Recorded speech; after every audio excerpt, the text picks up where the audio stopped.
There's so much to talk about when it comes to the Switch Lite, but to find out the top 5 things you really need to know, stay tuned.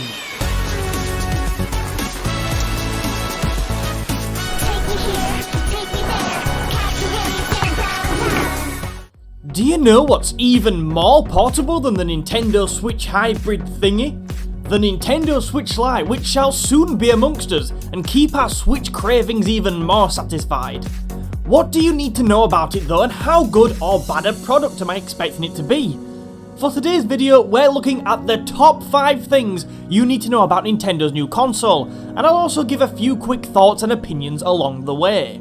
Very quickly before we dive into this video today, please do remember to hit that like button if you do go on to enjoy this video, and consider subscribing to the channel for weekly Nintendo videos like this and so much more.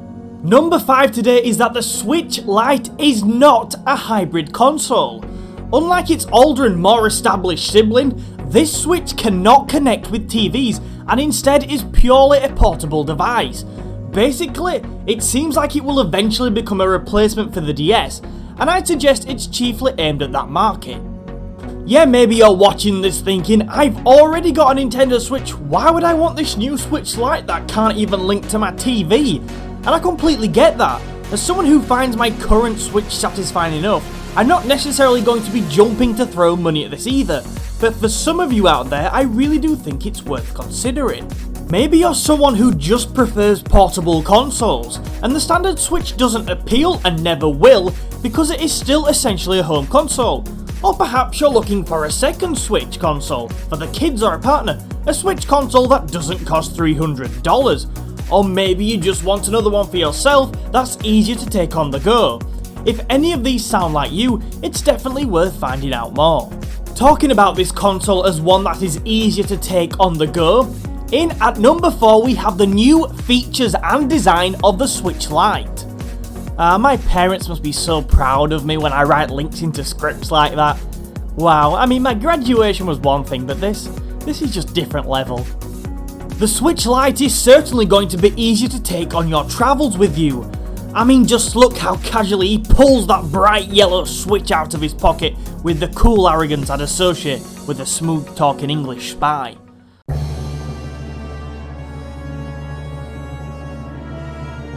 But seriously, he can produce the Switch Lite in such a confident way because it is smaller, thinner, lighter by about the weight of a Joy-Con, and he knows he's carrying about 30 minutes more battery life in that thing than the standard Switch.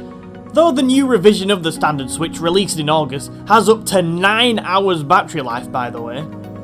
Now, although these are small gains on the standard Switch as it is right now, I think they'll make a big difference to the portability of the thing, especially when you take into consideration some other design features. Unlike its big brother, the Switch Lite is one single unit, so you cannot detach the Joy-Cons, and thankfully, this has enabled them to swap out the directional buttons for a control pad, which will make playing games with the Switch in your hand, such as Mario Odyssey and Breath of the Wild, a slightly nicer experience than you might have got on the standard Switch in handheld mode. Interestingly, you can also connect standard Switch Joy-Cons to the system to play multiplayer modes, but I'm not sure that's where this console is going to excel.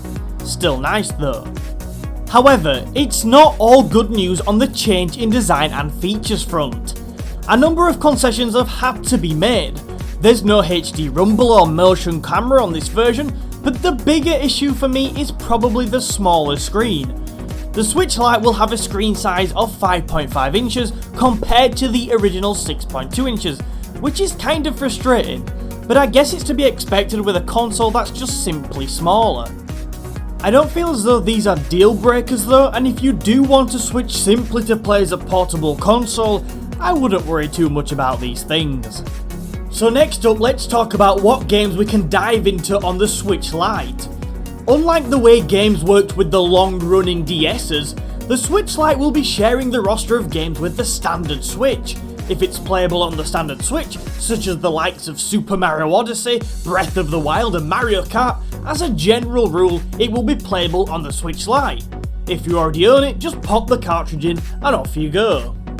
The only exception to this rule is games which require motion controls to function, or games that can only be played in docked mode on your TV.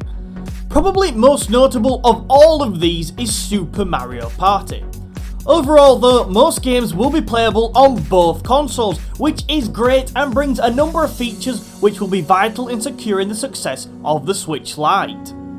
If you purchase the Switch Lite as a second Switch console, you won't have to go and buy all of the games again, and you can also play against people with a standard Switch in online multiplayer. I love this for two primary reasons.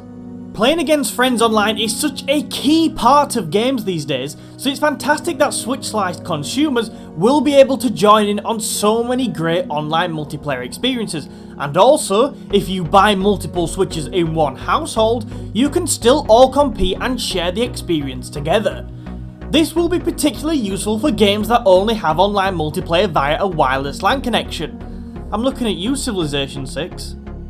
Although not confirmed for certain as of yet, one final but fantastic feature is that it appears we're getting online cloud saves so you can load a save file on either of your Switch consoles. In an interview with CNET, Doug Bowser reportedly stated, "Yes, you will have the ability to transfer between devices for your gameplay experiences. More to come on that, but that's the intention."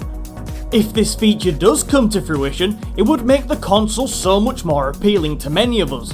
Play on your standard Switch at home and around the house, and then, when you've got to pop out or you're sat in a very boring business meeting, break out the incredibly portable Switch Lite and pick up with your gripping game where you left off.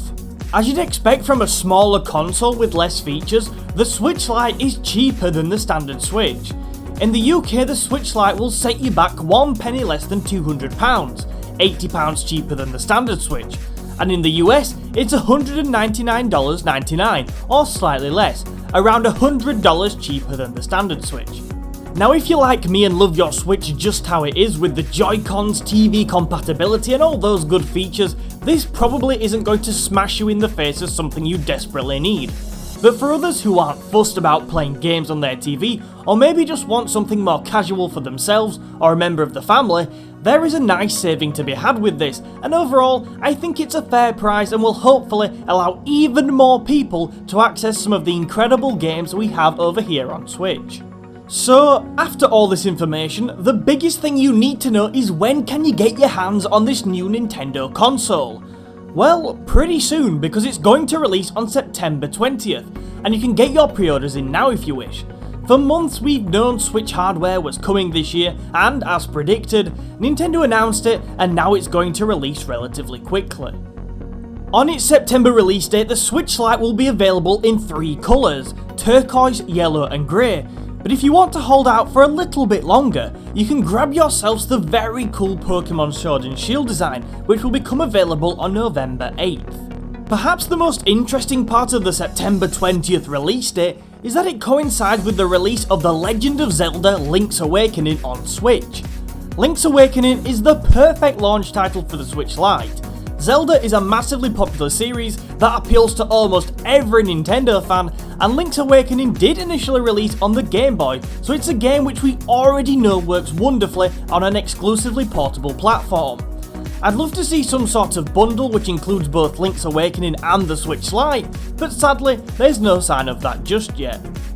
Are you excited for the Switch Lite, and is there anything we missed out on our list here? Let us know down in the comments. Also, if you want weekly Nintendo videos, subscribe to the channel where in the next few days we'll be looking at Fire Emblem Three Houses and deciding what is the best kart racer on the Nintendo Switch right now. Can Mario Kart fend off the fresh challenge from Crash Team Racing Nitro Fueled? Find out next week. If you have enjoyed today and found this useful or interesting, please do share this with a friend and hit that like button. Thank you for watching, and I'll see you in another video soon.